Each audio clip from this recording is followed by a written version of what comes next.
make sure there's no claret on the bags. Yeah. I'm sick of watching them already. I know, right?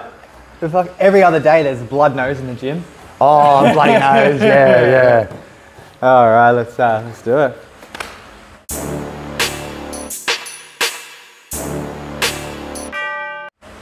Hey guys, Coach Eli here with, geez, I don't know what episode this is. Back with Sensei Baz. How you going, bro? Not bad, good to be here. Yeah, 100%, man. Yeah. So last time we did our podcast, a lot's changed since then, hey? Yeah, we did for both of us. Yeah. Last time I was training with you on the ovals and the other boys from For Life, and it was lockdowns, and I actually had left my gym, and you were training all the boys out of halls and stuff. And, and now that was during COVID. During COVID, yeah. Basically. And now, where are we now? Like, what's this place? Yeah, well, this is our new dojo. You know, we got it about 6 months ago or something. You know, For Life Martial Arts Dojo.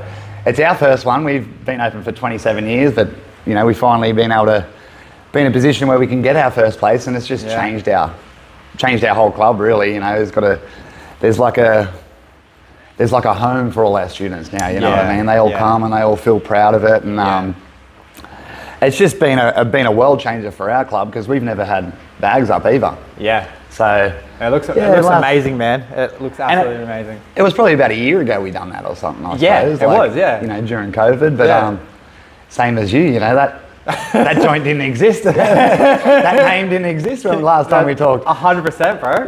Yeah. It's wild, hey. I haven't even talked about it on the podcast yet. Like, now I've got a gym as well. Yeah. Funnily enough, it's just down the road. Yeah, well, it's funny how it works out. You know, we're neighbours when we were young, and now we're bloody basically still gym neighbours. So, no, you know, I'm stoked, to be honest. Like, I can't believe it. You know, it's like a dream come true for every, you know, teacher or martial artist, I suppose. And my dad's worked so long to get to this position where I just feel really, you know, really chuffed that we able to give this to our students now, instead of, you know, hiring out halls and, you know, back alleys. Train stations. Yeah. You know, that's definitely one thing I noticed when I bought the gym. It wasn't about me. Like opening the gym and running the classes, all that kind of stuff. You quickly learn that it's really got nothing to do with you. It's all about the students. Hey, it's all about the community. It's about the people. Well, that's it. The community. Like, a lot of people, you know, I should say the one thing I wanted when I got this isn't like you know, like just a place to come. I wanted that community feel. You know, that sense of community when you come here. Almost like, you know, I remember my soccer club when I was young. You know, you'd go in there any day and the president would be that nice to you, the canteen ladies would welcome you in, you know, even if you're not playing, you're just there to watch the seniors, or you're there at training. Like, there's that real family vibe and feel about it. And that's what I really wanted with this place, that when, you know, the students come in here, they can get dropped off at the front, and the parents are happy to walk, or like let them walk up and come in and be safe with us. And, you know, our secretaries and, you know, my helpers in here, they're all so welcoming, and you know, that's the vibe I wanted, like, to get that, I call it the soccer club feels, because that's what I had when I was young, but just that sense of community, and somewhere where, you know, a lot of kids out there, like, I reckon, you know, over 50% of the kids we get, you know, they don't do team sports. You know, they don't have that environment where they can go and get the frustrations out or burn some cardio out, and you know, really you know, just feel a part of something, you know, where a lot of the kids we get in martial arts, that's what they do, because it's like a solo sport, but I really want that team environment in here, because it really, you know, there's a good saying in martial arts, or in life, I should say, and if you want to go fast, you go alone, but if you want to go far, you go together, you know, and that's what a lot of kids that are finding, that you know, with the people in here to bounce off and get different ideas and different looks from, you grow so much quicker and better. And definitely. And when you have that, when you know you're growing and you're getting better, you're happy to come back, and you help other people, and you just get that vibe and the atmosphere in here that it didn't happen when we were hiring out like girl guides halls and things like this, you know, school halls and you know, other people's like other people's dojos. So it's a sense of ownership, isn't it? It's like not for yourself, but for the guys that come in. It's they go, oh, this is our home. Yeah, you know, this is you know. Yeah, that's exactly what it is, and you know they're proud. Like a couple of the kids, they've on the weekends they've stopped past and bring their friends to come and have a look. And this is where I train. This is me sensei, and you feel cool. Oh, they like me, like, you feel like it's really good for them. It's just stepped up another level in our techniques and everything involved too, because we've got these mats down now. You've got. Cheering. Yeah. Well, usually where we train is hard floor or hardwood, out of the park or something, So, it's been a game changer for us, and I couldn't be happier. And you just had a competition too. Yeah, and things like that. We always had to hire out a big place for a competition, and the kids had to stay there all day, and it just got the last hour or two in a competition. Like even if you go to, the BJJ comps and Muay Thai comps around here, the way they structure it. Your kid might be there for half an hour worth of work, but they're there for 8 hours. Yeah. Where since we got this place, it was really good. I could put them in different time slots and get them coming and going. Where it was really, and we had to do that because it's not that big. Yeah. Compared to where we usually do it, but it worked really well, and that's sort of. Getting in, getting your job done and getting out, they're all keen as to do the competition again.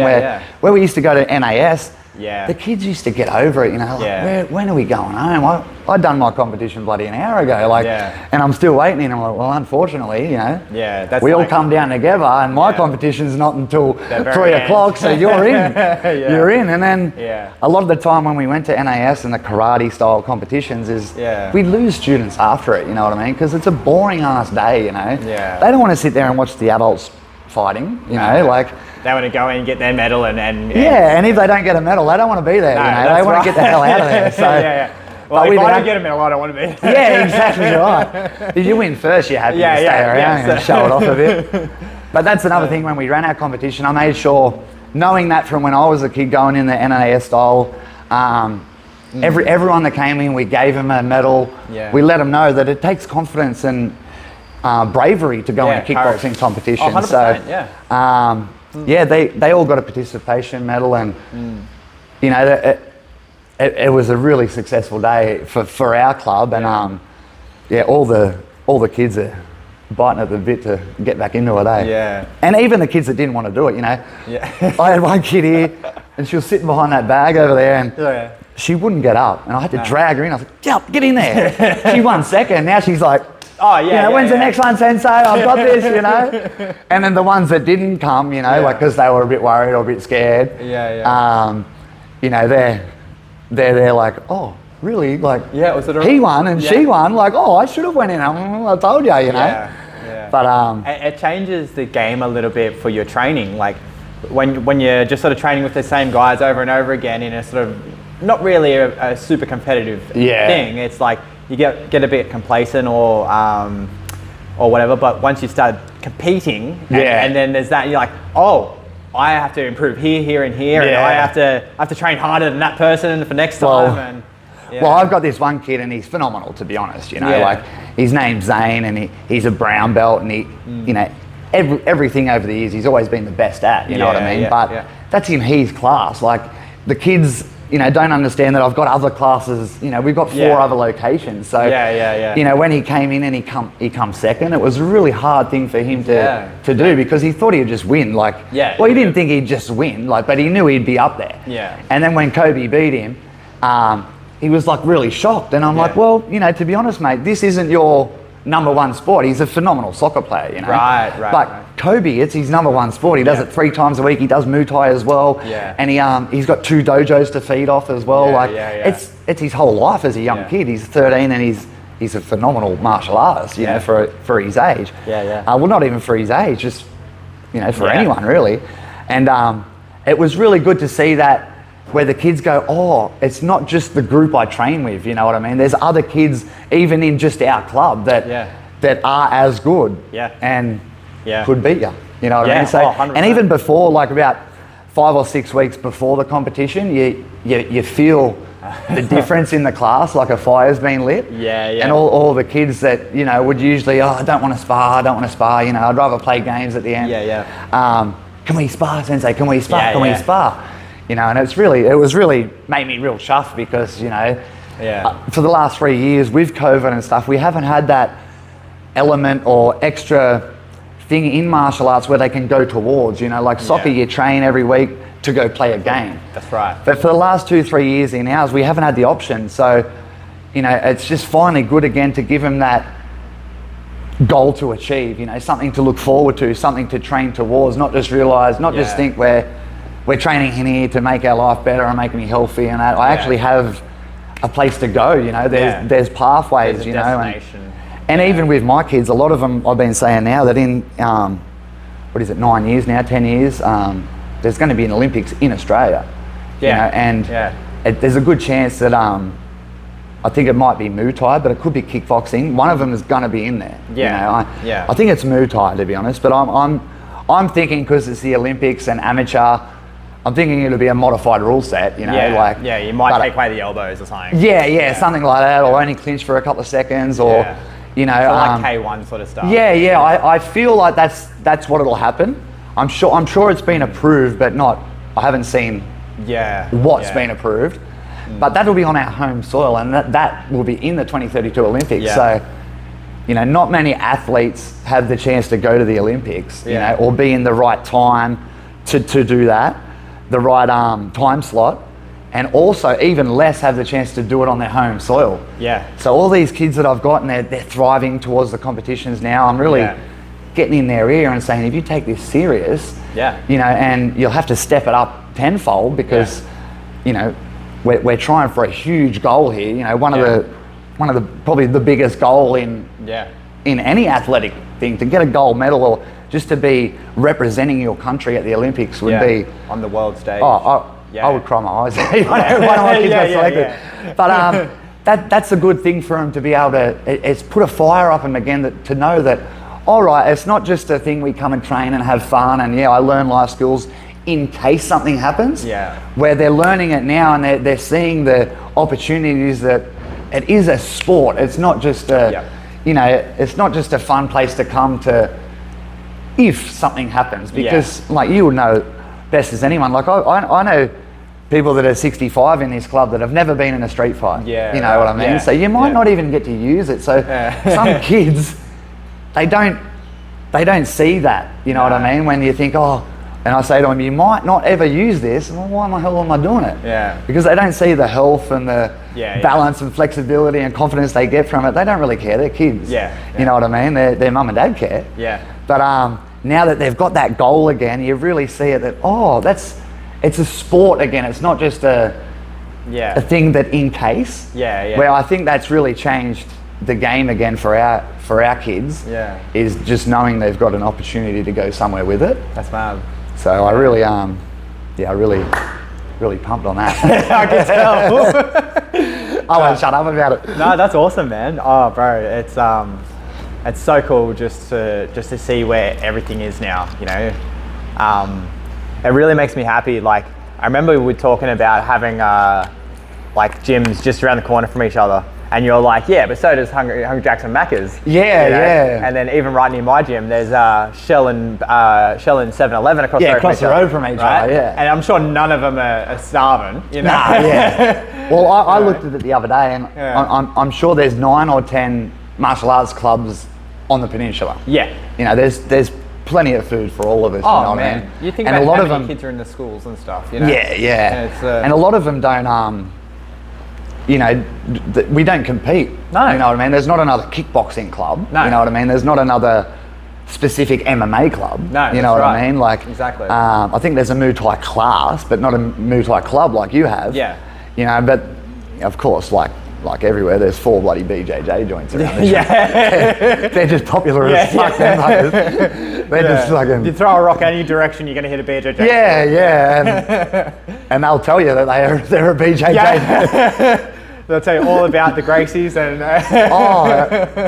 It makes me laugh. It's a bit cultish, but it's fun. It's fun. I love it, but I love doing it. Don't get me wrong, I love doing it. But lately, you know, because you'd be the same. Like we have Instagram clubs for our pages and things like this. So all the martial arts stuff comes up, and it shits me to tears, to be honest. Like, you see these Muay Thai and karate and MMA blokes striking and doing these phenomenal things, and you know, they've got a few likes, and it doesn't matter if it's just a BJJ dude saying, like, just sitting down like this on BJJ, he'll have 1 million likes, 100 million fucking comments. You know, it's just like this little niche or little community they've got, and they're so like, it's just different. It's a different feel. They're so supportive of each other, and they'll get there and they'll tell each other that we're the shit. You know what I mean? Like, where a lot of other, but I suppose it's because it's all, they know they're all doing the same thing in a sense. Yeah. You know, where we, you know, like a lot of striking clubs, you know, we're all like to think we're better than the other one, you know what I mean? Our style's better, this style's better, but I suppose maybe that's why, because they're all in this, that they all doing the same stuff, you know, where we'll say, nah, Muay Thai does this, but we like more like this, you know, they have those little intricacies where it's different. Yeah. And I suppose that's why that they support each other so much, where, you know, I'll see a MMA bloke, you know, sparring, and I'm thinking, oh, tighten your legs up a bit, bro. Get those elbows in, you know, get your head back a bit, don't get it so forward. But he would tell me the opposite if he sees me doing the kickboxing. So, you know, I think that's why, and I hate it. Well, because I wish they were like that with us. If you know, like, I wish if our striking guys got around us, you know, and just the whole martial arts in general, it would be the same vibe. But it's like a competition. Like, oh no, BJJ's better than us. No, we're better than them. Like, it's the same shit. You know what I mean? It's all martial arts. So 100%. It's that's why I know there's a lot of hate towards MMA, a lot from the older generation, but the thing is, it's like, wasn't like karate and all these other sort of art forms, they were just trying to be a complete system, and it's like MMA, like it's anything. Yeah. It's Wonder Boy, you know, with his karate. It's bloody who's been fighting MMA? Rod Tang doing Muay Thai. You know. He fought that Mighty Mouse. He got choked out. Well, that's the difference, you know. That was a phenomenal fight. You know? It's man, But like, it's essentially like karate, you know, back in the day, like, well, everything's derived from, like, you know, the Japanese traditional karate, you know, everything's derived from there. Yeah. So, what like I would think is MMA is just karate. You know what I mean? Because karate, they've done the takedowns, they've done this. Submit locks and things like that. You've done submissions, you've done striking, you've done the whole thing of it, but MMA is just a more evolved thing of it. You know what I mean? Like, it didn't stay. Because we have these little niches with every little sport now, everyone can get so good at everything. Where, you know, the traditional Japanese karate, they've done it all, but they weren't great at everything. You know, they've done some takedowns, they've done some submissions, but nowhere near to the level the BJJ guys do them. You know what I mean? Because that's their primary focus. Yeah, exactly right. So I think it's just silly to compete against each other or compare the two, like, because freestyle karate back in the day was MMA, you know, they even had the grappling sense and the transitional wrestling, you know, they didn't want to go to the ground, but you know, they would get there and get back up, you know, they had that transitional style of grappling, and you know, I think it's just probably jealousy that they've taken it worldwide, you know, and it is a better name, mixed martial arts, you know, like, sometimes that helps, you know, like the UFC, like, they probably don't have the best product, but they've got the best brand. You know what I mean? UFC Ultimate Fighting Championship. It's fighting. That's what you look for. You know what I mean? So I think that's just the difference of it, and that's probably why they compete. But they shouldn't. You know, like, because, you know, although I'm not an MMA club in here, we do a lot of MMA moves. You know, we are an MMA club. We do mixed martial arts. We do a mixture of martial arts. As long as we don't, just because we don't focus on the ground, like our idea, we will take down. But we'll do the takedowns where, you know, we won't grab the leg and go we won't like cinch the leg up with the single leg. We'll throw it outside our hip and get the other one out, so we're up rather than going down with them. But essentially, it's all where your skill set is too. You know, if you feel more comfortable on the ground, you can go down there and do it. Because I've got some blokes that have done BJJ for a few years as well, and you know, that's where they get overwhelmed with the striking against the black belts, and they think, oh, I'll take you down and stuff. But, you know, with a black belt and a martial artist, they know their bodies so well and their balance and where to put their weight, and you know, you can essentially get back up a lot of the time. You know, you need to, well, I find if you're a black belt, you're going up against just a traditional BJJ practitioner, they're going to need a lot of years to keep you down. Yeah. You know, but when they get those a lot of years, you probably won't get back up. Yeah. You know what I mean? So exactly. There's like a double-edged sword there. You know, you need so much time to get really good at BJJ, but when you do, you're pretty much unstoppable one-on-one. Yeah. You know what I mean? Where, you know, you could take any Joe Blow and, you know, 6 months to maybe a year in here, you could get them looking pretty fucking sharp. You know what I mean, with their striking and any self-defense situation that may arise. But I think that's just the difference. If you have a good martial arts mindset, you know where to place your body and your weight, and you know where you're comfortable and in control. So I think as in that sense, you need so long in BJJ, but once you get there, you're a weapon. Yeah. Where you don't need as long in striking. No. But you know what I mean? Yeah. That's right, eh? I was thinking about this the other day, where it's like a similar thing, right? Like if this was like the progression line, like to get good at grappling and stuff, it takes it's long time to get up here. And then like striking, it's a bit more of a thing here. But like once you get past, you know, let's say 2 years in striking, you get like someone who's been doing it a very long time, you get someone that's been doing it for 2 years. Like at what point, because that gap all of a sudden slows down, that gap shortens. So whereas you can get someone that's been doing it their whole life, but you can get someone that's been sort of like just consistent for a few years, and then they're almost at that level pretty quickly. Well, you know? You see that, like, because for instance, myself, been doing it for 25 years, you know what I mean? And I've got students in here, like I've got one, he's one of your friends too, Jay. And he's a phenomenal technician. Like the way he kicks, some of his kicks are better than mine, you know what I mean? I think, you prick, you've done it for 4 years. I know, right? I've done it for 25 years. But I don't think that's anything to sneeze at either. Oh, no. You know what I mean? Like you should take that, you know, you should take pride in that too, that you've taught someone that's getting so good so quick. And there is that gap, you know, like, but that's in a lot of sports. You know what I mean? You can meet that gap pretty quick where you come to the same level, but it's still also the IQ, the knowledge. Where like they could get there pretty quick, but I don't know if they could look at it the same way as we are when we're sparring, or when we're like, because we can teach and things like this, you know, where I feel you're totally right. You know, you could get someone after 4 years, they could be at your level and you've done it for 20 years. But it's just the little extra things that go on in your brain, like your fight IQ, knowing, like I feel like sparring is a hell of a lot of like trial by fire. You know what I mean? Like when you're in there, you can tell, like, even though we hit the bags and we look incredibly the same, you know, he probably looks even better than me on the bags, to be honest. When we're sparring, it's just the knowledge or the IQ that when, of course, I get hit all the time. You know, like people that have only been here less, you know, you could get a person walk in the door and they could hit you, even though you've been doing it for 25 years. But the difference is, where were you when they hit you? You know, I had a defensive action, I had my balance, I was in control, and I had a counter ready to go. Where the difference is they don't have the counters ready, they don't have the balance, they don't have the defense. So there's no the tactics and like the longer games. Not just coming in and just going, you know, it's just exactly right. So I reckon physically you can close that gap, but you know, like there's still that IQ, that mental. There's that mental gap, and even with me and like my dad, you know what I mean? Like he always says it, I hate to say it, but he reckons I've surpassed him in technique and stuff now. But there's no way I have in knowledge.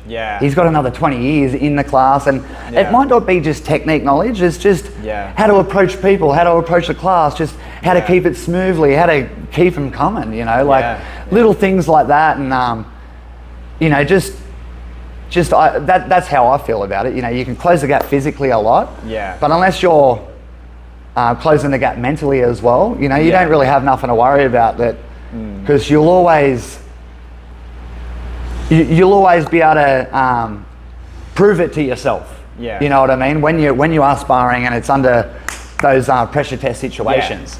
So I was listening to like a podcast, and he was talking about like a chess champion, like prodigy from like a young kid. He's an old bloke now, and this young kid was coming up, and he was the same thing, prodigy sort of thing, and the young bloke reads the book, the guy's book on chess and stuff like that, and then one of the interviewers asked the guy, he's like, "Do you reckon he'll beat you?" And he says, "Oh, there's a good chance, you know." He's like, he goes, "Oh, well, you literally read the book on it." And he goes, "Yeah, but he read it." Yeah. See, that's a good right, like saying. Yeah. It's like we impart all of our knowledge on, but I think you're right. There's a difference between reading the book and practical application and experience. So together, hand in hand, are a formidable thing. You know? You can have all the experience in the world doing all this stuff, which is great, which gets a lot of people by pretty quickly. But having the book smarts as well, and the knowledge, like that, you got to actually, you know. Well, you see it in the UFC. You know what I mean? You see it in the professional fighting leagues. You know, like the old dogs. Yeah. You know what I mean? They might be slower. They might be, you know, might have lost a bit of cardio, a bit of power. You know, a bit of their speed, but.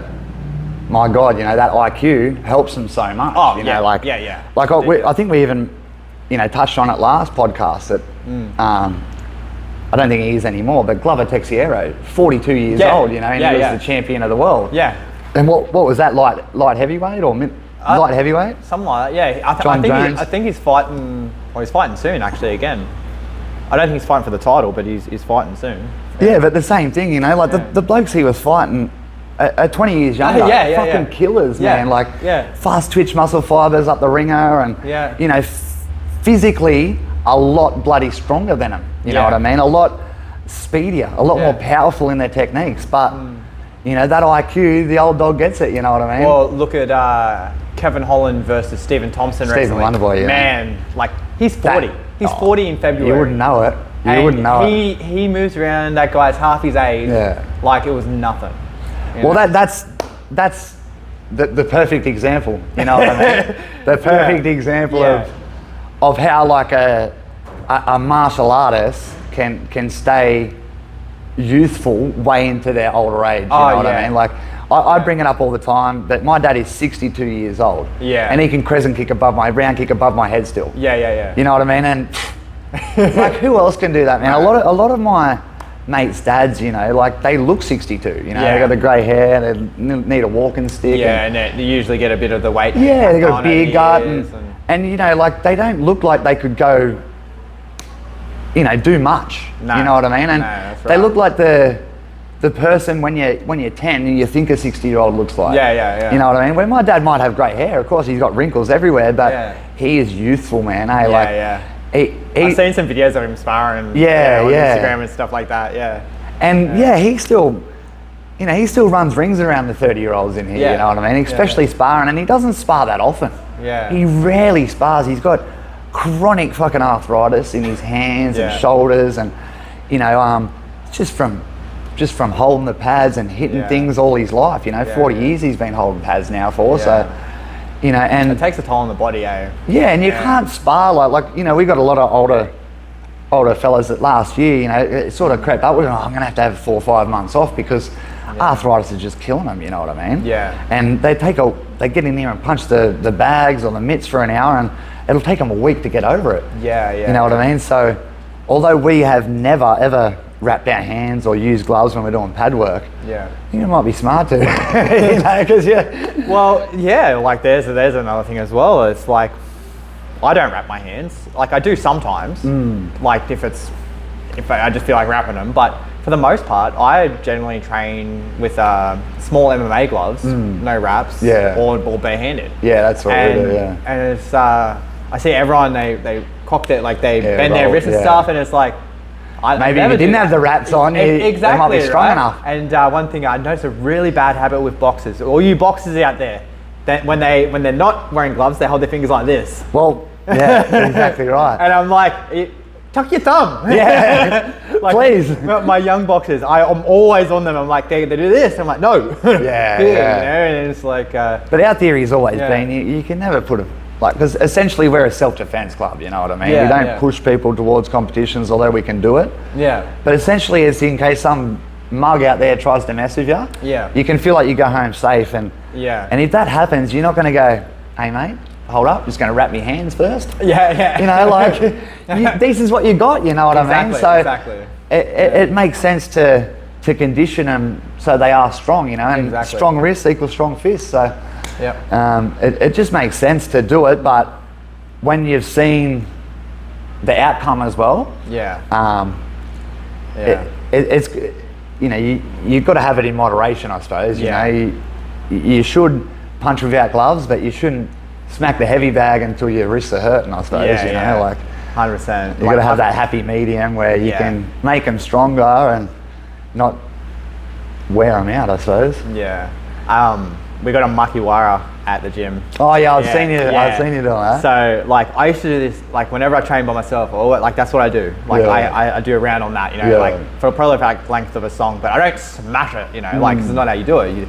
But that just long repetitions of it, and honestly, I felt it's helped me so much. Probably to the point where it's, I don't know if it's not necessarily a bad thing, but it didn't, like, I hit someone a little while ago and with a little hook, and perfect placement, everything. My wrist didn't bend or anything like that, but it did something in there. And he said it was the hardest he'd ever been hit.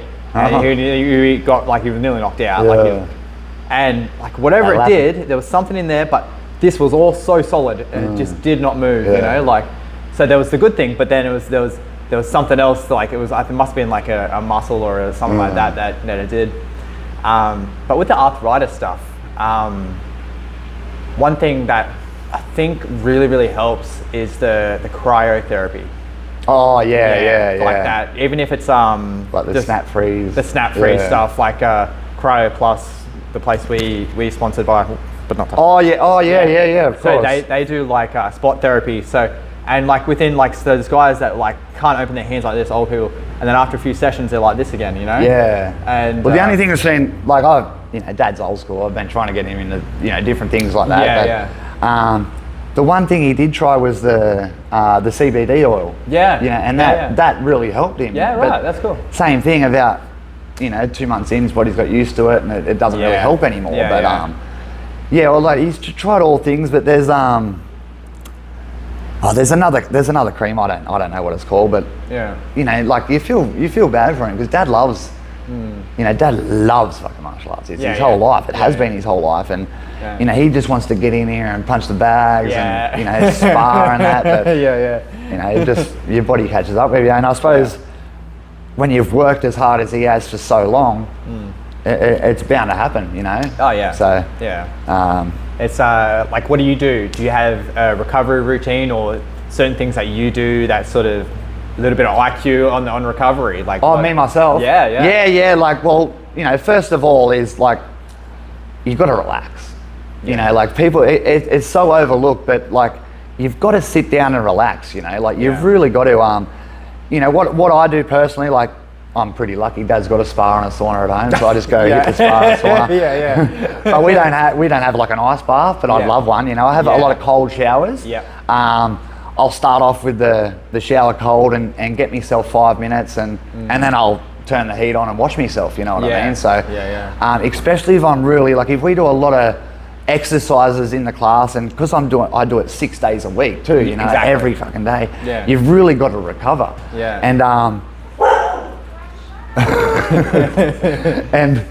And yeah, like, you know, relax. Definitely the first thing. You know, a lot of water and stretching. You know, stretching's crucial, especially after your sessions. You know, like, you don't want to. You're tired. You're sweating. You've just worked your ass off for so long. But if you stay there and put that extra 7-10 minutes in, stretching everything you worked and really getting those static holds, it really will go a long way next day on how you wake up. You know, 2 glasses of water before you go to bed, 2 glasses when you get up. And it's just the lifestyle you live away from it. You know, you've got to relax. You know, we've been watching some things lately, and it's really come down. It's really nullified in my head that what life is about. You know, it's first of all, it's about working hard and relaxing. You know what I mean? That's what it's about. 100%. You stop, you die, and if you don't relax, you don't want to go work. No, you know what I mean? You get over it. Yeah. And then if you want to be healthy and happy for a long time, you just need fresh water, fresh food, and fresh air. Yeah. You know, it's really what it's all about. Those 5 things will go a long way to helping you in the dojo. Yeah. If you're happy outside of it, you're only going to be better in here. Exactly. And if you're in here, it'll help you a long way out there too. Yeah. Because this will, you know, many people don't do something for themselves. Yeah. You know, so when you do, it makes you happy. You know, you get those endorphins flowing in your brain, and it tricks you into it. Yeah. You know, it tricks you into being happy. And 100%. when you are and you're into it, you know, you've got to recover. You've got to think about when you're not here, what you're doing to help you, to benefit you. Yeah, I could just say stretching, water, relaxation. You know what I mean? Of course, like, you know, you've got heaps of things to recover. You know, your ice baths and your saunas and your cryo places. The big thing is sleep. Sleep is massive. And that's the one thing I struggle a bit on sleep, you know what I mean? Because you're not the only one. Yeah. Well, you might be the only one actually in the world. You're the only person that struggles with their sleep. I thought I was pretty unique. But it's the thing, we finish at 9 o'clock in here. And like, I'm a half hour away. So I got to drive home, and then you know, the wife's waiting for me to have dinner, and I got to have a shower, and by the time we do our shit, it's 11 o'clock. Yeah, exactly. I want a couple of hours to myself and relax, you know, like I enjoy watching movies and playing Sony like everyone else, you know, so usually by the time I think, all right, you know, I've had a couple of hours relax, I'm ready to go to bed now, it's fucking 1 o'clock. Yeah, exactly, right? Yeah. And I don't know how, but I'll be tired as on the couch. And I'll think, oh, I'll go to bed. And I'll get up and walk, you know, 4 meters or whatever it is to bed, and I'm up. I'm pumped again. I think you bastard. But that's gold, eh? But I agree, sleep. Everyone needs it, and more of it, you know. But man, we'll have to run our classes soon. I got kids in 45 minutes. When's your kids coming? No, today I'm on holiday. Sweet. But usually they'd be here in half an hour. I just got a private lesson to do to Savo, so. Oh, nice. Do a bit of Muay Thai. Bit of Muay Thai, nice. He likes Muay Thai, this fella. Yeah, sweet, man. Don't like kickboxing, apparently. No? No? Oh, okay. Awesome, dude. Look, congratulations again on the place. It's, thank you. It's, I just can't believe that, you know, last time we sat down and did this, you know. We're at a park. Now we both have a dojo. We both, you know, are just arguing. I'll do it at my joint. My joint. You know, it's man, it's just so, it blows my mind. Just, you know, how far we've both come. You've been doing this a lot longer than me, and I appreciate all the support and that you've given me. Any time, like we've known each other since the bloody knee high to a grasshopper. You know, we used to play footy out the front and smash each other. We're all fucking 5 years old and 6 years old. And, you know, 30 years later, we're still doing the same shit, smashing each other. But like we said to each other, super proud of you know how far you've come and how good the dojo's going, and if you're in Woi Woi or bloody any part of the peninsula, come check us out. Any part of the coast, I should say. Any part of Australia. Well, for Life Martial Arts, you guys aren't just on the peninsula. You guys are all over the Central Coast. We're all over the coast, but we just dropped our Glondalin class, but you guys are kind of like the coronavirus. You spread everywhere. We get around, mate. We've been annoying the coast for a fair while now, since 1997, so still going strong. Awesome. We might wrap it up there, so I can go teach the kidlins. Of course. But thanks for coming on. And remember, guys, treat your sparring like a fart. If you force it, it might be shit. Awesome.